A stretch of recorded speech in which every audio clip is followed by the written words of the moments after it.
Hi, I'm Nate Seberg, and this is One Day Ahead. Welcome to the Of Mice and Men video series. Here's the deal, I'll level with you. What you see here, this is only half of what I've got on this book.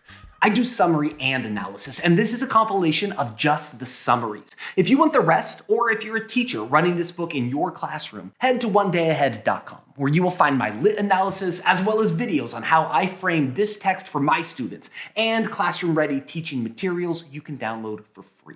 Come check it out. And with that, please enjoy Of Mice and Men in 52 minutes.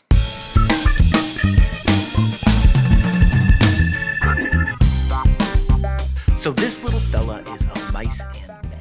It is one of the most taught books in school ever. Why? Well, it's a towering achievement of literature. Fine. It incisively explores and illuminates the human condition. Not totally sure what that means, but okay. It has interesting characters making choices that matter, sure. But listen, you want the truth? I will level with you. Why does every high school kid get assigned this book? It's because it's short, everyone. 107 pages. Kids do this all day. Like, I gotta keep it snappy. And this book isn't even a book. I don't know who gets to make these decisions, but apparently it's a novel. We make the word longer and the book shorter. Anyway, if this is a novel and this is like a haiku, then a novella is gonna be like, right. So my guy Steinbeck didn't write a full novel, and he also apparently didn't like chapters. Seriously, he did not put chapter numbers in his books. It seems both pretentious and difficult to discuss on the internet. Anyway, there are 6 chapters, but you're going to need to write them in yourself. Go ahead and do it. Steinbeck's dead. He won't care. So this book is impressive. It is lean, it is brutal, it is sad, and it's controversial. There is nothing here that doesn't matter. No character we don't need. Also, there is only one plot in this. We only have the A plot. We don't ever head off on some B plot, other character side quest. Hello, traveler. I've lost my chickens. If you find them, meet me by the old mill and I'll give you a reward. Ugh. That was dumb. Listen, if you didn't get that joke, don't worry about it. The problem's not with you, it's with me. So no, in this book, we are only ever with our main characters, and we are only ever doing one thing. And that one thing is murder. Maybe. It's actually maybe not, you'll see. So we open on a spot in Central California along the Salinas. We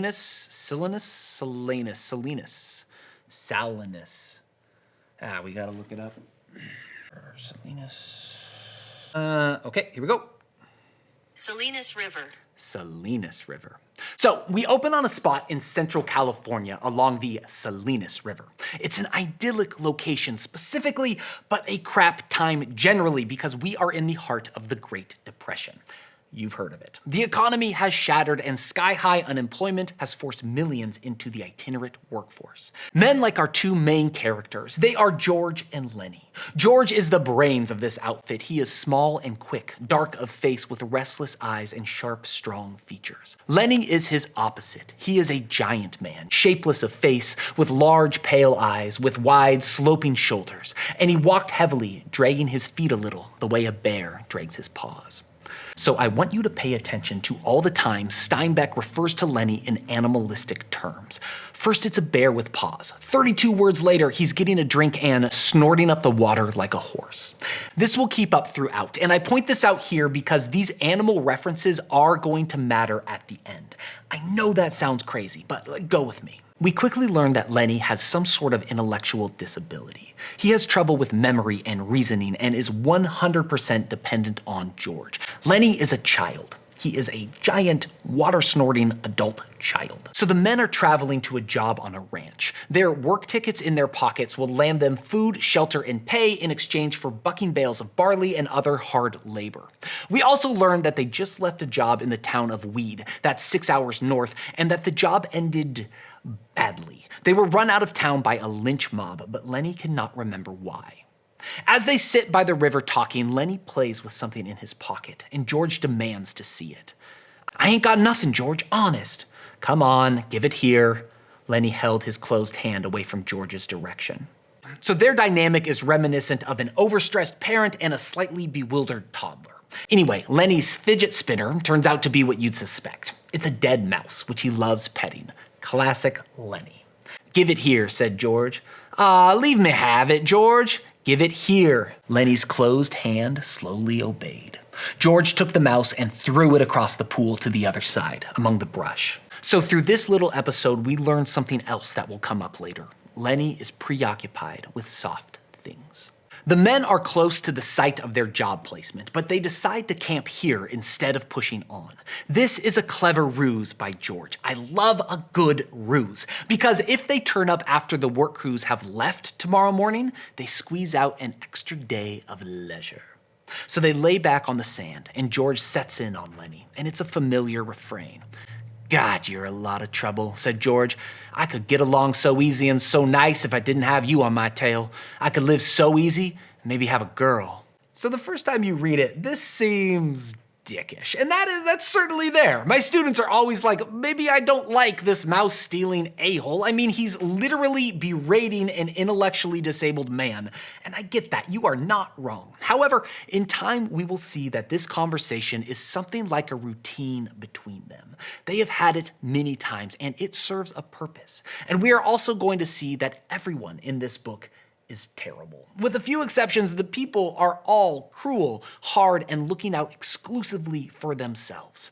I get that I'm moving the goalposts on you here. I'm saying George is better by comparison, but it is true. The fact that George doesn't leave Lennie when everyone else is awful reframes him as a good man doing just a crap job. So George sends Lennie off to fetch some firewood. When Lennie comes back, his feet are wet. George takes a look, rolls his eyes, and demands that he hand over the mouse again. Lennie reluctantly reached into his pocket. His voice broke a little. "I don't know why I can't keep it. It ain't nobody's mouse. I didn't steal it. I found it lying right beside the road." George's hand remained outstretched imperiously. Slowly, like a terrier who doesn't want to bring a ball back to its master, Lennie approached, drew back, approached again. George snapped his fingers sharply, and at the sound, Lennie laid the mouse in his hand. Lennie breaks down, near tears at losing his mouse. George heard Lennie's whimpering cry and wheeled about, blubbering like a baby. "Jesus Christ, a big guy like you!" Lennie's lip quivered, and tears started in his eyes. "Ah, Lennie," George put his hand on Lennie's shoulder. "I ain't taking it away just for meanness. That mouse ain't fresh, Lennie. And besides, you broke it petting it. You get another mouse that's fresh, and I'll let you keep it a little while." Lennie continues. "They was so little," he said apologetically. "I'd pet 'em, and pretty soon they'd bit my fingers, and I'd pinch their heads a little, and then they was dead, because they was so little." Because they were so little. Or, bear with me, because you literally crushed their heads. You know, it's potato, mashed potato. So they build a fire. George opens a can of beans and they talk about the future. And this part, friends, is important. If George complaining about Lennie is their routine, this is their ritual. This is the unique thing they share. It's part prayer, part promise, and part bedtime story. It's singular, it's pure, and the story will kindle hope in all who hear it. George paints a picture of the future they will one day share. It's of a ranch that they will own one day with a little house and animals. They will have an easy life, working only for themselves. When it rains, they will relax by the fire. When friends come by, they will stay the night. The hurt will be gone. The work will be easy, and the men will finally and fully belong. Then we come to Lennie's favorite part.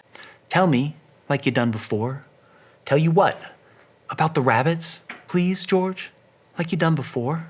George's voice became deeper. He repeated his words rhythmically, as though he had said them many times before. "Guys like us that work on ranches, we're the loneliest guys in the world. They got no family. They don't belong no place. They ain't got nothing to look ahead to." Lennie was delighted. That's it. Now tell how it is with us." George went on. "With us, it ain't like that. We got a future. We got someone to talk to that gives a damn about us. If them other guys get in jail, they can rot for all anyone gives a damn, but not us." Lennie broke in. "But not us. And why? Because I got you to look after me, and you got me to look after you, and that's why." And he laughed delightedly. George goes on. "Someday we're gonna have a little house and a couple acres and a cow and some pigs and live off the fat of the land," Lennie shouted, "and have rabbits." The chapter winds down and the men move towards sleep. But before dropping off, George decides to hedge his bets. He asks Lennie to look around and try to remember this place. He says if the next work site leads to the same trouble as last time, Lennie should come back here to hide. You know, just in case. So this is Chekhov's riverbank. The men slip off to sleep, and that's chapter 1. So if chapter 1 is about introducing George and Lennie, chapter 2 is about rounding out the rest of this world. And Steinbeck is going to do that by setting our guys up in a room and then walking in new characters one at a time.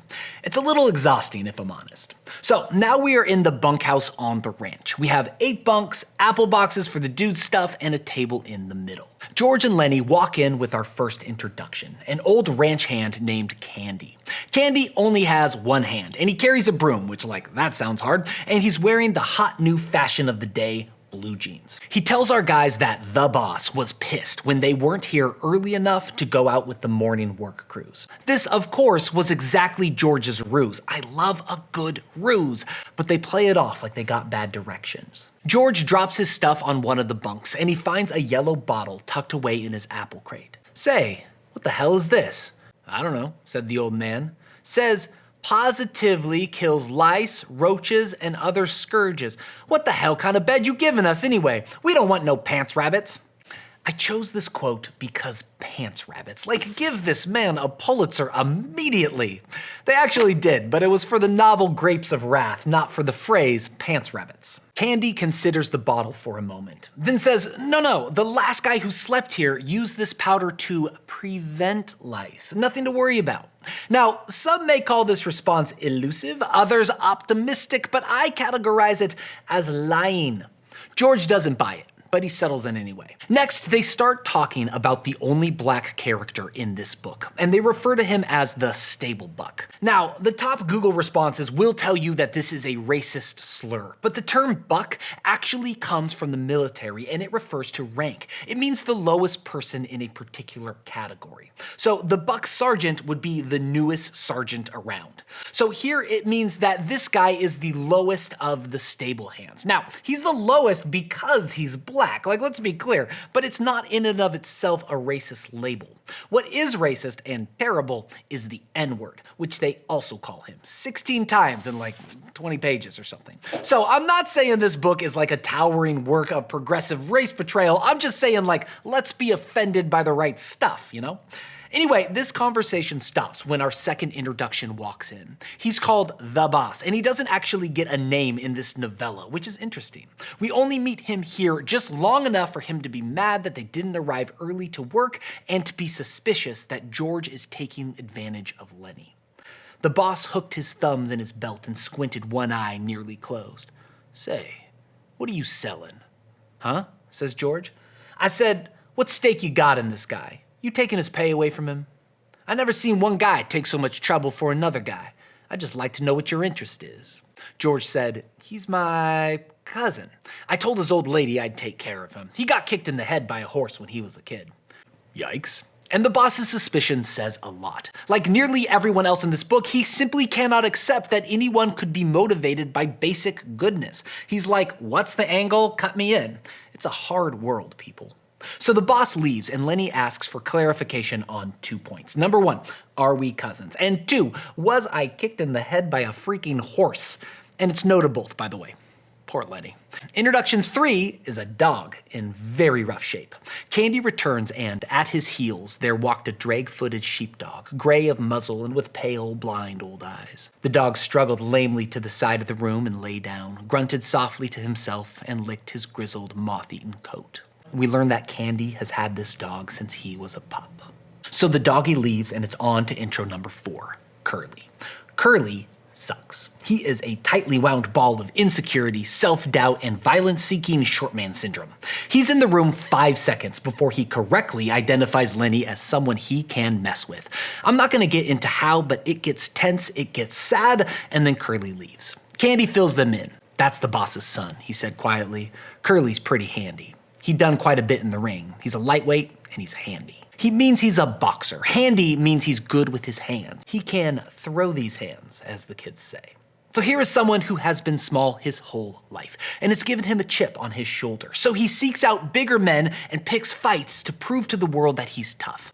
Nothing like beating up a mentally disabled man to prove you're not 5'4". As I've said, Curley sucks. And also, I know this doesn't matter, but do all these names have to start with the letter C? We have Candy, Curley, soon we will meet Crooks, Carlson, Lennie was raised by Aunt Clara. We never learned the boss's name, but it's definitely Connor. Anyway, Candy has one arm, Curley sucks, Clara's dead. Let's keep this moving. Seems to me like Curley's worse lately.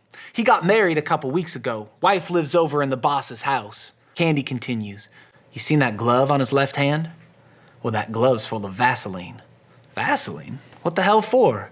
Well, I'll tell you what. Curley says he's keeping that hand soft for his wife. Oh, that was gross. It's here that George tells us exactly where this book is heading. Well, he better watch out for Lennie. Lennie ain't no fighter, but Lennie's strong and quick, and Lennie don't know no rules. George is pretty sure they are going to tangle with Curley, and he reminds Lennie about where to hide if there's trouble, back at Chekhov's riverbank where this book started. Intro 5, Curley's wife. Quick note on her, she never gets a name. Seriously, the only female character who appears in this book, and Steinbeck doesn't name her. So I'm not going to go this whole series calling her Curley's wife. So in my class, we always name her. Next chapter, someone will call her a Lulu, which is 1930s for tramp. So in this series, we are going to call her Lululemon. I don't know. Candy says she has the eye, meaning she's a flirt. She's casting her eye around, maybe looking for something a little extracurricular in the married people department. And when we meet her, she lives up to the hype. She is playful, coy, flirty, and certainly the thing that will get this plot a-moving.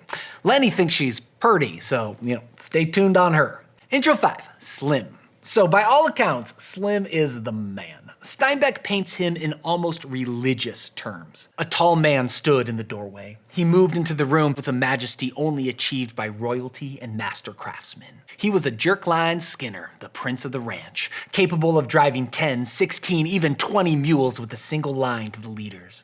There was a gravity in his manner and a quiet so profound that all talk stopped when he spoke. His ear heard more than was said to him, and his slow speech had overtones not of thought, but of understanding beyond thought. So Slim rules. He's calm, deliberate, and kind to the new guys. He too is surprised to learn that Lennie and George travel together, but instead of suspicion like the boss, he registers warmth, admiration, and introspection. However, if you love this guy, and I do, you need to be willing to accept just a spot of puppy homicide. A ranch hand named Carlson, introduction 6, by the way, asks if Slim's dog gave birth last night. Slim's response, yep, 9 of them. I drowned 4 of them right off. She couldn't feed that many. Oh, it's a hard world, everybody. And it's getting harder, because next Carlson is like, listen guys, here's the plan. Let's kill Candy's dog, because he's just so old, and we'll give him a new puppy. And everyone is like, great plan, Carlson, good old homicidal Carlson. So the dinner bell rings and the men file out. And finally, as a button to end this scene, Curley pops back in angry, looking for his wife. Curley looking for Lulu and Lulu looking for Curley will be something of a trope throughout this book. These two people seemingly spend all of their time wandering around looking for each other. How big is this freaking ranch, by the way? There are only like 6 characters in the entire book, and 2 of them will not successfully reunite until one of them is literally dead. Curley continues his search, the men head to dinner, and that's chapter 2. Chapter 3 is huge for Lennie, because he got a puppy. It's one of Slim's, and we catch him and George talking about it before Slim steers the conversation into why George and Lennie are traveling together at all. Slim's inability to understand decency, unmotivated by exploitation, shows just how hard this world is. Steinbeck put this in case the puppy murder last chapter didn't make that clear. It just seems kind of funny, a cuckoo like him and a smart guy like you traveling together. We learned they grew up together and that George took over Lennie's care after Lennie's Aunt Clara passed away. At first, George messed with Lennie, once telling him to jump in a river even though he couldn't swim. When Lennie leapt in without a second thought and nearly drowned, George felt ashamed and finally shouldered the weight of his responsibility. He has cared for Lennie ever since, including and especially when he gets in trouble. For example, Lennie likes to feel soft things, which is fine until he feels the dress of a girl on the farm at his last job in Weed. She freaked out, Lennie panicked, and in his terror just held on harder. It took George hitting him over the head with a fence post before he let go. The girl ran for help, claimed rape, raised a lynch mob, and the guys spent the day hiding in an irrigation ditch and running for their lives. This little episode is the trouble in Weed they mentioned back in chapter 1. It's after this story that Slim passes judgment on Lennie, and this is important because he is the only other character who will see what's really going on at the end of the novel. "He ain't mean," said Slim. "I can tell a mean guy a mile off." Candy walking in ends this conversation. If you can't remember who he is because there's Candy, Curley, Carlson, Crooks, use the phrase my students came up with, which is Candy ain't handy, which is mean but also true. Curley is accompanied by his ancient and rancid-smelling dog, and when Carlson turns up, he stopped and sniffed the air, and still sniffing, looked down at the dog. "God almighty, that dog stinks. Get him out of here, Candy. I don't know nothing that stinks as bad as an old dog."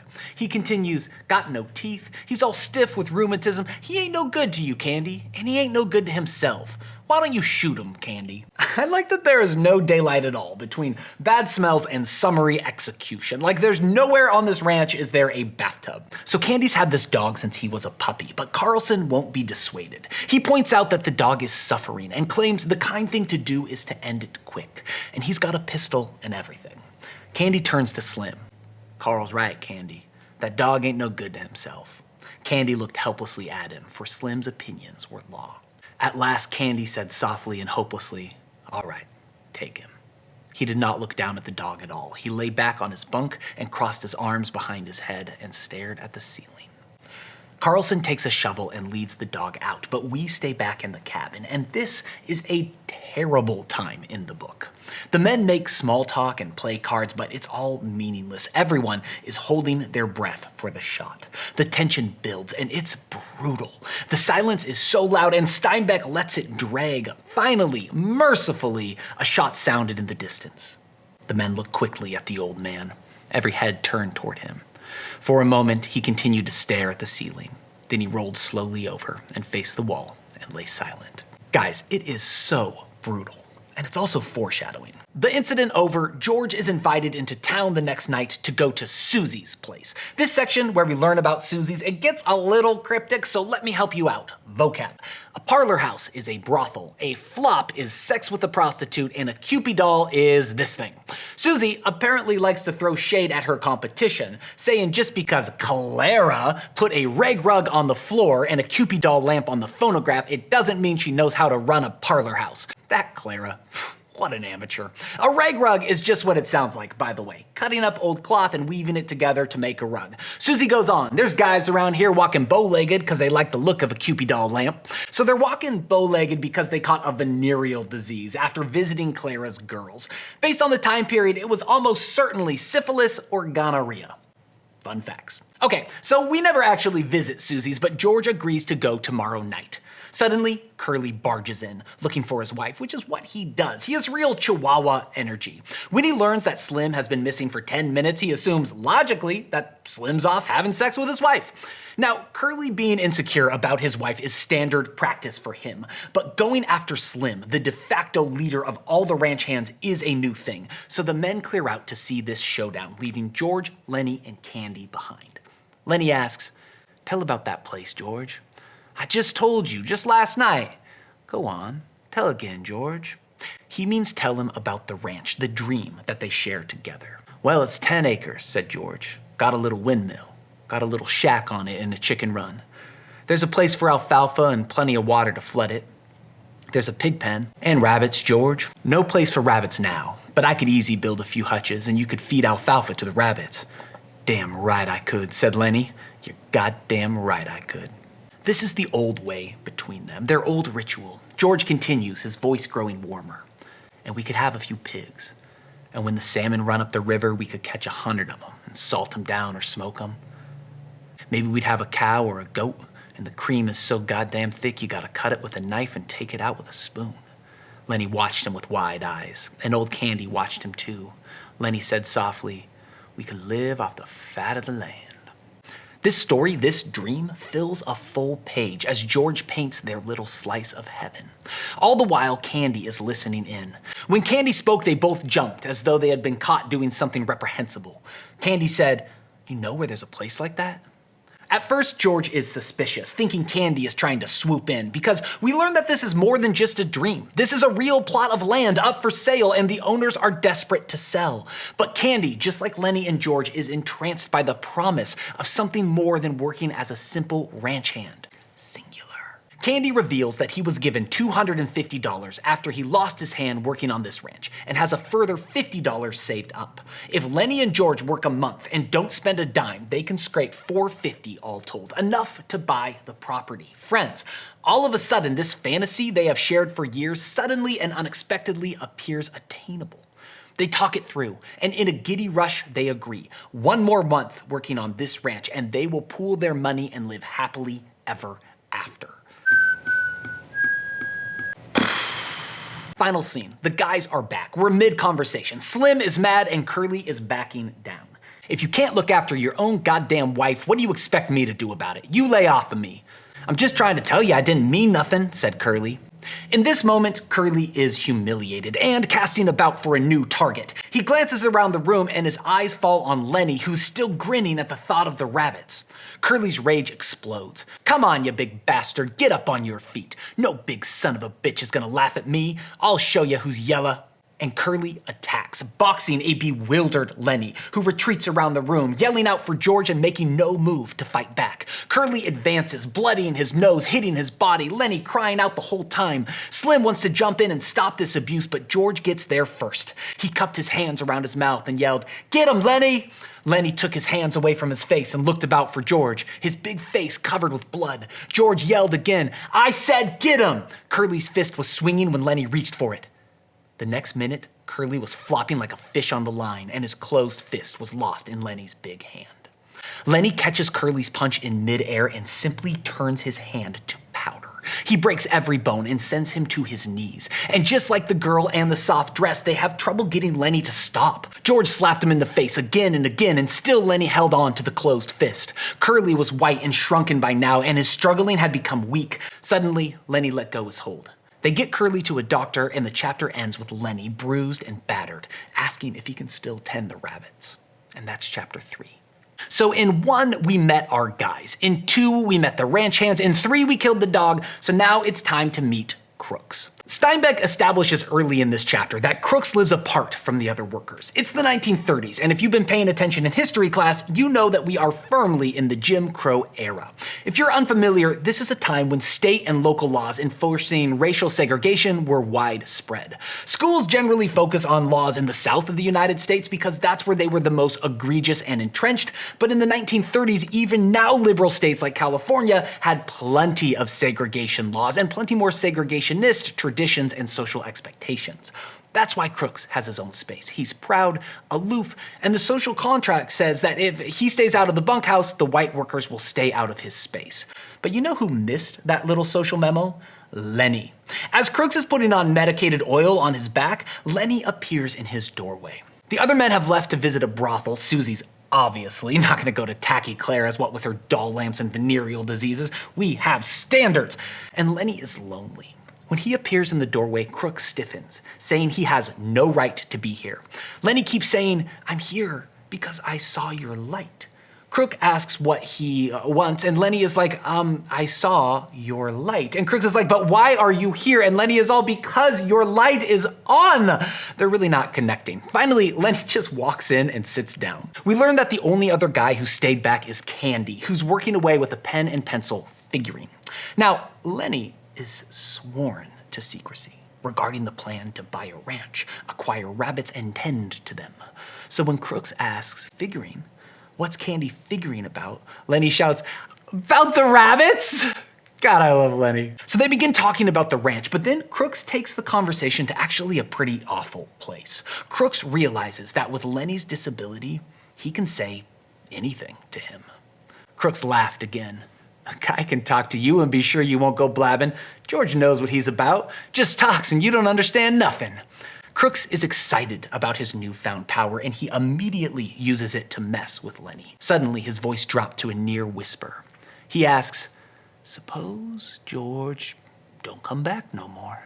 Suppose he took a powder and he just ain't coming back. What do you do then?" Lennie's attention came gradually to what had been said. "What?" he demanded. "I said, suppose George went to town tonight and you never heard of him no more." Crooks pressed forward some kind of private victory. "Just suppose that," he repeated. Lennie starts to comprehend the enormity of this statement. Fear begins to creep in, and Crooks's face lighted with pleasure in his torture. He continues, "Want me to tell you what'll happen? They'll take you to the booby hatch. They'll tie you up with a collar like a dog." Suddenly, Lennie's eyes centered and grew quiet and mad. He stood up and walked dangerously towards Crooks. "Who hurt George?" he demanded. So this is a little bit too much fun for Crooks. He backs off and pivots, saying, well, then you'd be alone, and that's what it's like every day when you're black, so thank you for coming to my TED Talk." So while Crooks is right, bigotry and hate have left him isolated. I don't really buy that he was like teaching Lennie an important lesson in social justice. He was just simply being cruel. Next, Lennie brings the conversation back around to the rabbits. Pretty much every conversation with Lennie is eventually heading back to the rabbits. And this time, Crooks hears the full pitch. Ranch, berry patch, alfalfa, rabbit hutch, the whole deal. And here, Crooks speaks from experience. "I've seen hundreds of men come by on the road and on the ranches with their bindles on their backs and that same damn thing in their heads. Hundreds of them. They come and they quit and go on, and every damn one of them's got a little piece of land in his head, and never a goddamn one of them ever gets it. Just like heaven." Crooks is jaded. Like all the characters we meet, he is lonesome, bitter, and weary. But after listening to Candy and Lennie insist that they really are 1 month away from having this money, even he is seduced. Just like the men on the riverbank reeling from being run out of weed, just like Candy after the death of his dog, the promise of this future paradise takes root. Crooks reached around and explored his spine with his hand. "I've never seen a guy really do it," he said. "I seen guys nearly crazy with loneliness for land, but every time a whorehouse or blackjack game took what it takes." He hesitated. "If you guys would want a hand to work for nothing, just as keep, why, I'd come and lend a hand. I ain't so crippled I can't work like a son of a bitch if I want to." So it's here that Lululemon turns up again. This is Curley's wife. Any of you boys seen Curley? Again, how big is this freaking ranch? There are only 6 characters in this whole book. How can you not find each other? Lulu glances around and sizes up this lot, Lennie, Candy, and Crooks, and concludes the others went to a brothel and, quote, "left all the weak ones here," she said finally. It's mean, but it's not totally wrong. Now, the guys are scared of her, scared of the danger she represents and the power she holds. One wrong word from her will be trouble from her Chihuahua husband or worse. They ask her to leave, but she doesn't want to. It turns out that she's lonely and married to an idiot. "Well, I ain't giving you no trouble. Think I don't like to talk to somebody every once in a while? Think I like to stick in that house all the time?" And from there, she is off. Girl just wants to talk, and here is an audience. She tells them she could have been somebody. She could have been a star. "What do I care? You bindle bumps think you're so damn good. What do you think I am, a kid? I tell you, I could have went with the shows, not just one, neither. And a guy told me he could put me in the pictures." She was breathless with indignation. She goes on to insult the men, and it's not totally clear why, really, except that she wants company, belonging, maybe, and they're cutting her out, telling her to leave. She calls them bindle stiffs, which I like, and the N-word, which I don't. She also asks what happened to her husband's hand. They lie and say it got caught in a machine, then her eyes fall on Lennie. Suddenly she said, "Where'd you get them bruises on your face?" Lennie looked up guiltily. "Who, me?" "Yeah, you." Lennie looked to Candy for help, and then he looked at his lap again. "He got his hand caught in the machine," he said. Curly's wife laughed. "Okay, machine. I'll talk to you later." Crooks has been silent up to this point, but now he pipes up, demanding she get out of his room. And here things get scary. She whirls on Crooks, confident in her complete power. A white woman at this time need only say the word for Crooks to be killed. "You know what I can do to you if you open your trap?" Crooks stared hopelessly at her. Then he sat down on his bunk and drew into himself. She closed in. "Do you know what I can do?" Crooks seemed to grow smaller, and he pressed himself against the wall. "Yes, ma'am." "Well, you keep your place then. I could get you strung up on a tree so easy it ain't even funny." So that's terrible and completely true. Lulu finally leaves. The guys return from the brothel bar and everyone heads toward bed. As they shuffle out, Crooks calls out, "Candy." "Huh? Remember what I said about hoeing and doing odd jobs?" "Yeah," said Candy, "I remember." "Well, just forget it," said Crooks. "I didn't mean it, just fooling. I wouldn't want to go to no place like that." The guys troop out, Crooks goes back to his medicine oil, and that's chapter 4. So, it's chapter 5. And this novella only has 6 chapters, so if ever the wheels are gonna come off, now's the time. Speaking of which, Lennie, our guy, is sitting in the hay of the barn. It's warm and cozy and still. The only sound is the occasional clang of horseshoes and the shouts of men playing outside. Inside, it's quiet, but it's the quiet of death. Lennie is stroking the head of his little dead puppy. Lennie looked at it for a long time, and then he put out his huge hand and stroked it clear from one end to the other. And Lennie said softly to the puppy, "Why'd you gotta get killed? You ain't so little as mice. I didn't bounce you hard." So I don't know how to tell you this, Lennie, but clearly you did. His initial plan is to bury the puppy in the hay as he works out what this event means. His first concern? You'll never guess. Now maybe George ain't gonna let me tend no rabbits if he finds out you got killed. He continues though, narrowing in. This ain't no bad thing like I gotta hide in the bush. Oh no, this ain't. I'll tell George I found it dead. To his credit, Lennie realizes quickly that this plan ain't gonna work. Lennie is a crap liar. Suddenly, his anger rose. "God damn you," he cried. "Why'd you gotta get killed? You ain't so little as mice." He picked up the pup and hurled it from him. He turned his back on it. He sat bent over his knees and he whispered, "Now I won't get to tend the rabbits. Now he won't let me." And he rocked himself back and forth. After some sorrow, for himself, let's be clear, not the puppy, he retrieves it, reasoning that maybe George won't care after all. And at this moment, trouble comes knocking. Curley's wife, who we named Lululemon, rounds the corner and finds our guy Lennie alone. Well, recently alone. There used to be a puppy with him. She came very quietly so that Lennie didn't see her. She wore her bright cotton dress and the mules with the red ostrich feathers. Her face was made up and the little sausage curls were all in place. She was quite near him before Lennie looked up and saw her. She strikes up a conversation. Now, Lennie knows that this is a red line. He is not supposed to talk to her, but no one ever told him what to do if it's her talking to him. Like, we did not practice this one. And Lulu's motivation here is interesting. Like, why is she so insistent that they talk at all? The reason, when she says it nakedly, is simple and sad. "I get lonely," she said. "You can talk to people, but I can't talk to nobody but Curley, else he gets mad. How'd you like not to talk to anybody?" So Lulu changes the subject when she spies the puppy. "Why, he's dead," she cried, which is pretty good detective work. "He was so little," said Lennie. "I was just playing with him, and he made like he's gonna bite me, and I made like I was gonna smack him, and I done it, and then he was dead." Lulu consoles Lennie, and then just starts talking. And then her words tumbled out in a passion of communication, as though she hurried before her listener could be taken away. Lulu is just so lonely, and the opportunity for real conversation is so rare that it becomes a verbal barrage. We learned that her life could have been so different. When she was 15, she met a man in a traveling show, and he could see right away that she was a natural, said he would put her in the show. All she had to do was go with him.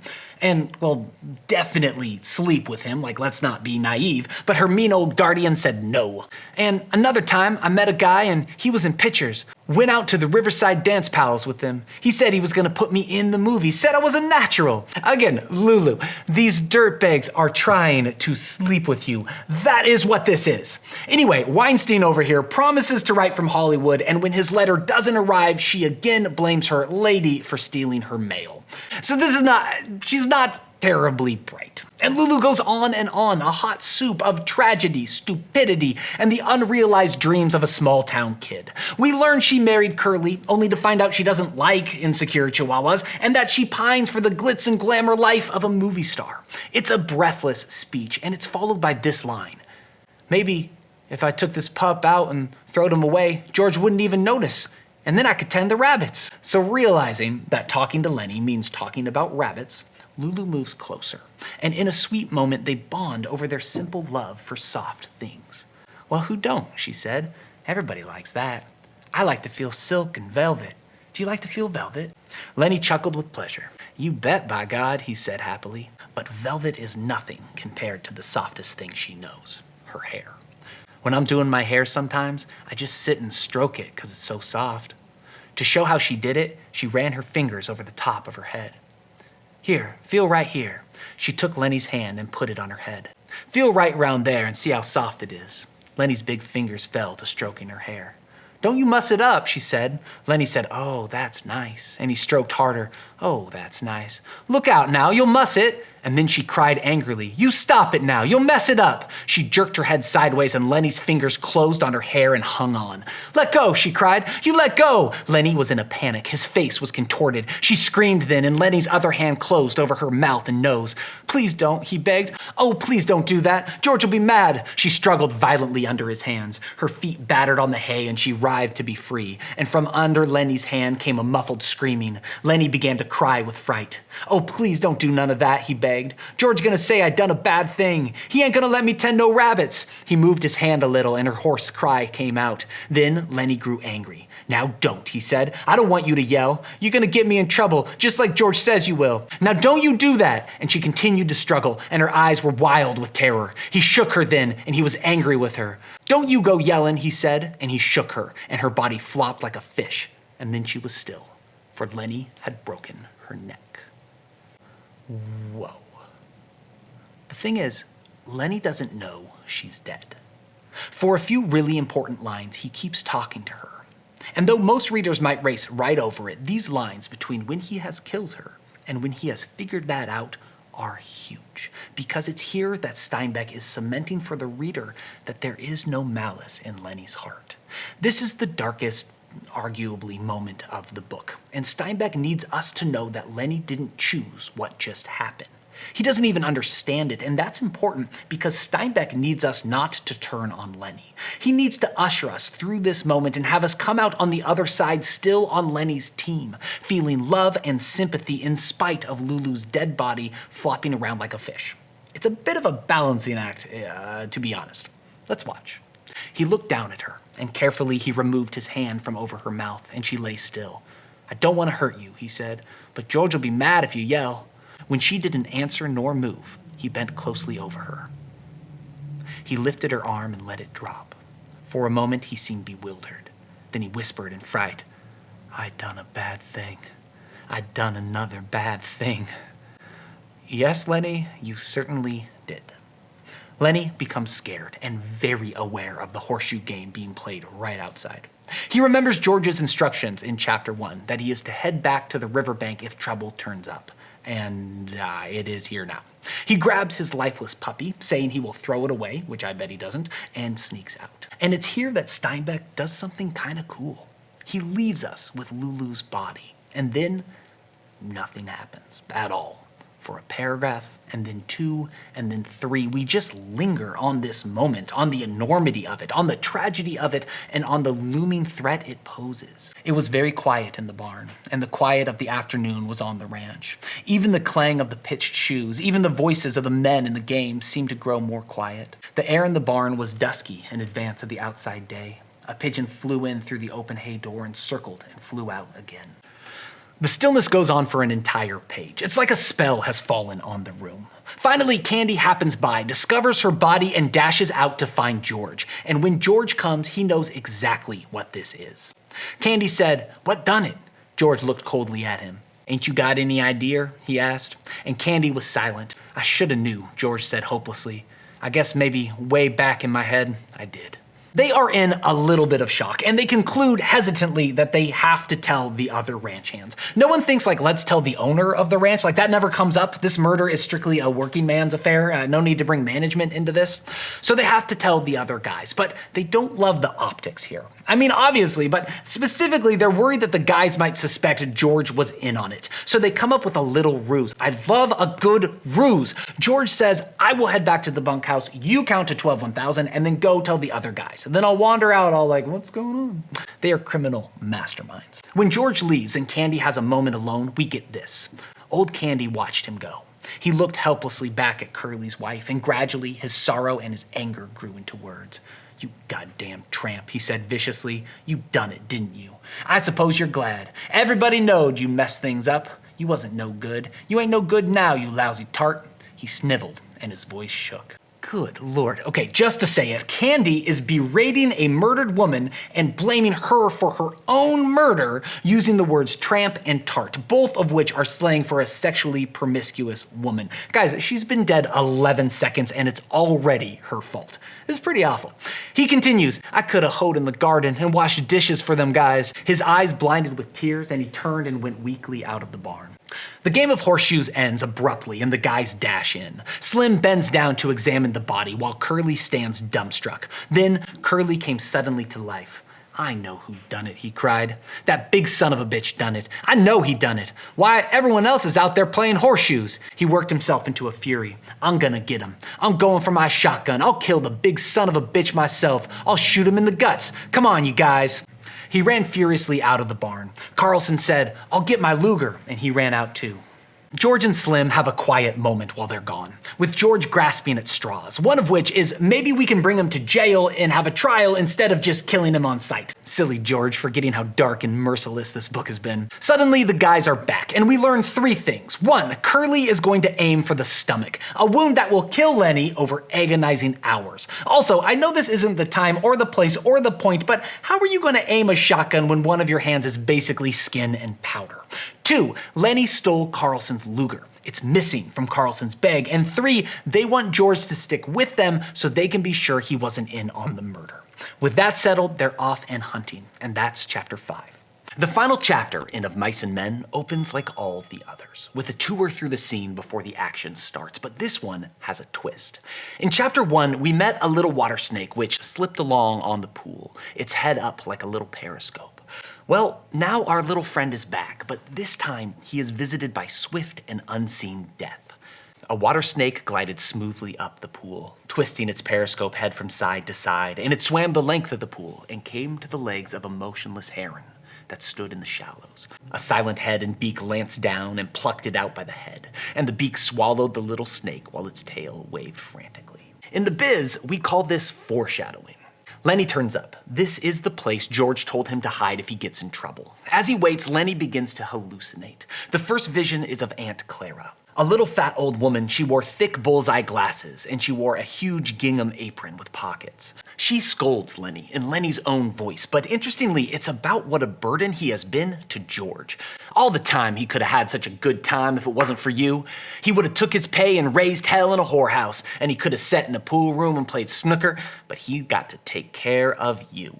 Lennie moaned with grief. Notice that in all of Lennie's self-flagellation, the murder he just committed, it never comes up. George does, the rabbit gets a mention, Ketchup features prominently, but never the murder. Steinbeck is showing us that the enormity of this act just hasn't registered for Lennie at all, outside of I've done a bad thing. Suddenly, Aunt Clara is gone, and in her place, there came a gigantic rabbit. It sat on its haunches in front of him and waggled its ears and crinkled its nose at him. The rabbit begins berating him too, telling him again and again that George is going to beat him with a stick and leave him. Lennie cries aloud for George, covering his ears and rocking, and in that moment, real life, not hallucination George walks quietly out of the brush. They are alone by the river together, the same place they started this book, and Lennie has done another bad thing. And their conversation is heartbreaking because Lennie knows how this is supposed to go. They have a script for this. We saw it in chapter 1. It's a ritual between them, and from Lennie's point of view, these are the words we need to say to make it all right again. George is supposed to yell at him. Lennie is supposed to threaten to live alone in a cave. Then George is supposed to tell him their bedtime story about the ranch, the rabbits, and a world where they look after each other. That's the ritual. That's what sets the world right. But for some reason, George's heart just isn't in it this time. Lennie said, George? Yeah? Ain't you gonna give me hell? Give you hell? Sure, like you always done before. Like, if I didn't have you, I'd take my $50. Well, ain't you gonna say it? George shook himself. He said woodenly, if I was alone, I could live so easy. His voice was monotonous, had no emphasis. I could get a job and not have no mess. He stopped. Go on, said Lennie. And when the end of the month come, I could take my $50 and go to a cat house. He stopped again. Lennie looked eagerly at him. Well, I can go away, said Lennie. I'll go right off in the hills and find a cave if you don't want me. George shook himself again. No, he said. I want you to stay with me here. Lennie said craftily, tell me like you done before. Tell you what? About the other guys and about us? George said, guys like us got no family. They make a little stake and then they blow it. They ain't got nobody in the world that gives a hoot in hell about them. But not us, Lennie cried happily. Tell about us now. George was quiet for a moment. But not us, he said. Because I got you and I got you. We got each other, that's what. That gives a hoot in hell about us. Lennie cried in triumph. As the shouts of the other men draw nearer, George asks Lennie to take off his hat and look off across the river so Lennie can better imagine how it's gonna be. And as George paints with his words, speaking of a little ranch with animals, alfalfa, and rabbits, as he talks of a paradise where everyone is kind and there's no trouble and no hurt, George raises the gun he stole from Carlson last chapter. The gun Carlson assumed was stolen by Lennie. Lennie said, I thought you was gonna be mad at me, George. No, said George. No, Lennie, I ain't mad. I never been mad and I ain't now. That's a thing I want you to know.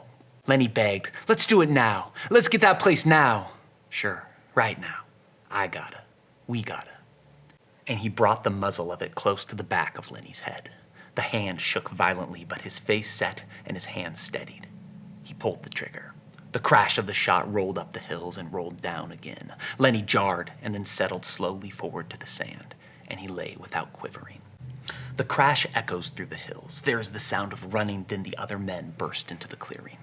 Each of the men have their reaction. Curley is victorious. Carlson is confused because if you wrestled the gun away from him, then how did you shoot him in the back of the head? But it's Slim to pay attention to because he alone understands fully what George has done here. He takes George by the elbow and gently guides him away. You had to, George. I swear you had to. Come on with me. And as they recede into the distance, a devastated George supported by Slim, Carlson turns to Curley and wonders aloud, now what the hell you suppose is eating them two guys? And that's Of Mice and Men. We did it. Thank you for joining me on this journey. I hope you found my perspective valuable. If you had a different take on Lennie, on George, on the ending, or if you have book requests, please let me know in the comments below. Finally, all of my teaching materials and series are available right now at onedayahead.com. Thanks again, and we'll see you next time on One Day Ahead.